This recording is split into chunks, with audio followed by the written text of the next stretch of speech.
Hello.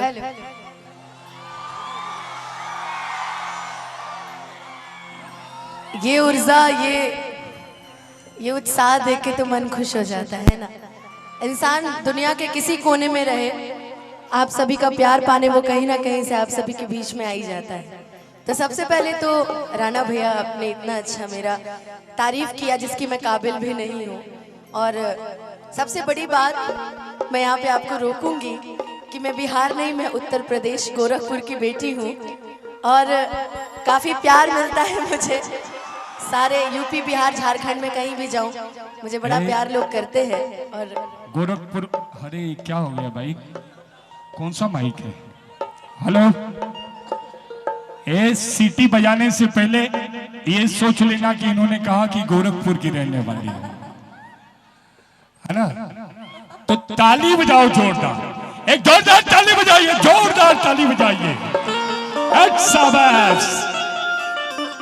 और आज मुझे यहाँ पे आमंत्रित किया है बड़े भैया प्रदीप भैया और आकाश भैया, बहुत बहुत धन्यवाद। और साथ ही साथ मैं धन्यवाद देना चाहूँगी मेरा बड़ा भाई, आज जिसका मैरिज एनिवर्सरी भी है, जो झगड़ा करके बैठा है घर परिवार में।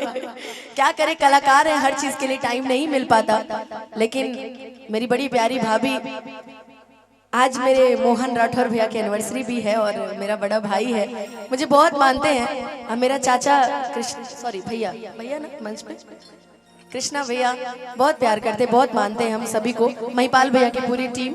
और साथ ही साथ मंच पे जितने भी कलाकार, मेरी प्रियंका दी बैठी हुई हैं, बड़ा प्यारा गाती हैं। आज बड़े साल बाद इनसे मिलने का मौका मिला, बड़ी प्यारी है। हम चाहेंगे एक बार जोरदार जयकारा लगा दीजिए, एक बार प्रेम से बोल दीजिए सच्चे दरबार की।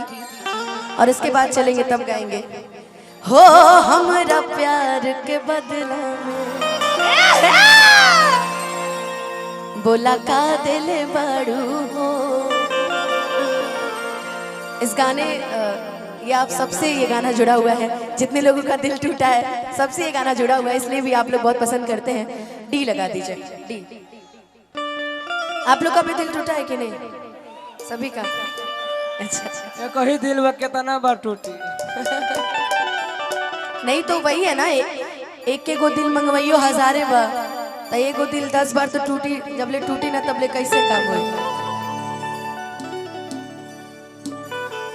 एक छोटा सा भजन, उसके बाद भजन, बस एक भजन, उसके बाद हम जानते हैं कि इतने सारे कलाकार आप लोग को झुमाए हैं, तो आप लोग का भी मन होगा कि लोकगीत सुना जाए। लेकिन एक भजन के बाद, उसके बाद फिर हम चलेंगे लोकगीत की दुनिया में वापस। ये दो मेरी प्यारी बहनें भी बैठी हैं, इनके साथ आज खूब डांस करेंगे। अच्छा, दोनों क्या बात है, दोनों नीला नीला ही पहन के आए हो, मतलब ये डार्क नीला, तुम हल्का नीला, कुछ हमको भी लग रहा है कुछ खेला गलती से खेला। अच्छा, कि निमिया के डार ही मैया हो जाए हो जाए हो हरे डारेली झुलू हवा, कि झूली रे झूली ना भैया। कि निमिया के डार ही मैया हरे डारेली झुलू हवा हो, कि झूली रे झूली हो, कि झूली रे झूली ना।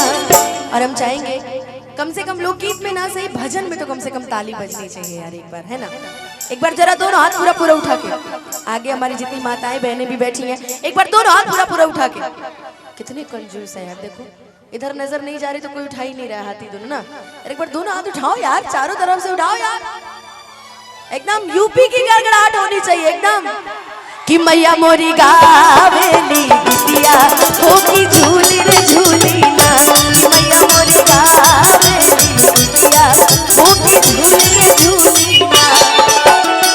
निमिया के डार ही मैया डारेली झुलुआ हो, कि झूली रे झूली ना।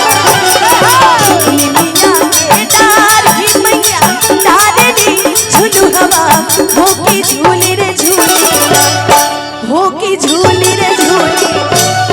ये भजन हम इसलिए गा रहे हैं क्योंकि ये भजन हमको लगता है कि 99.9%, 110% लोगों को भी याद होगा। 1% लोग ऐसे होंगे जिनको नहीं याद होगा, बाकी सबको याद होगा। तो हम चाहेंगे एक बार मेरे साथ मिलके गा दीजिए कि मैया मोरी गावेली। देखिए अभी लॉलीपॉप लागेलू बजा दीजिए, एक कोना नहीं बचेगा, है ना। पुदीना भी बजा दीजिए तो नहीं बचेगा, हरी हरी ओढ़नी बजा दीजिए भी सुन लीजिएगा। नहीं एक बार जरा सा हम चाहेंगे चारों तरफ से एक बार गा दीजिए कि मैया मोरी गा।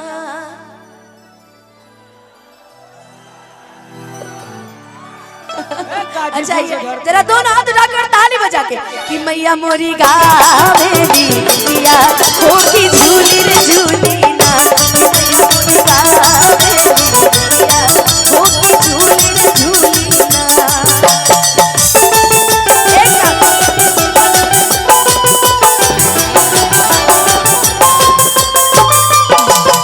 क्या बात,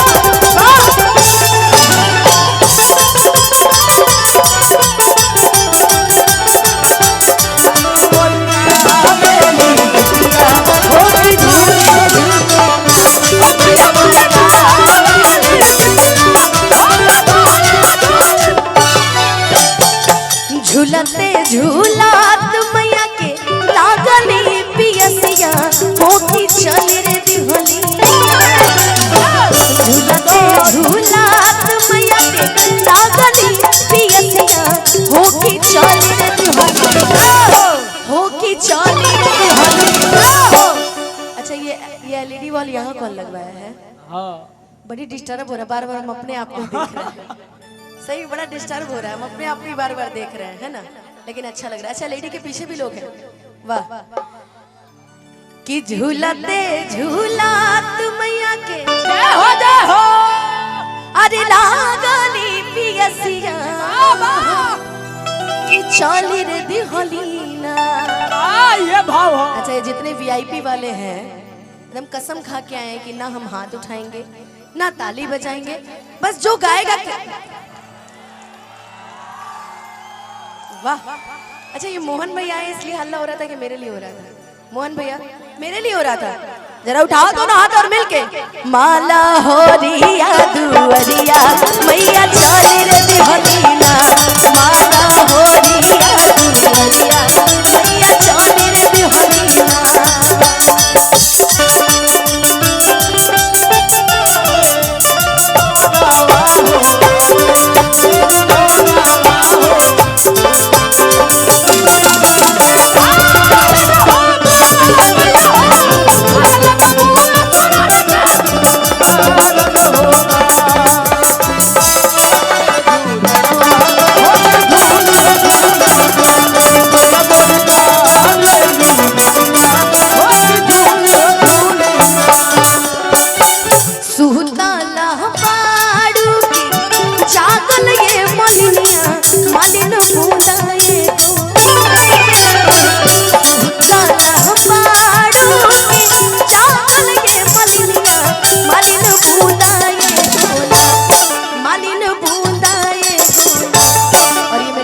आखिरी लाइनें चाहेंगे, एक बार प्रेम से बोल दीजिए सच्चे दरबार की कि हमके पानिया पियव तू मालिन बूंदाए गोना।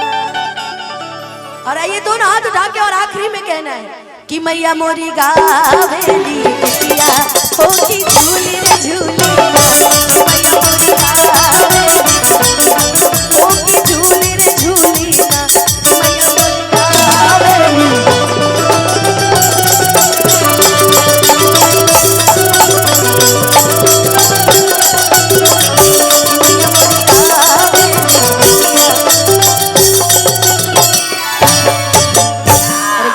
बोल दीजिए सच्चे दरबार की जय।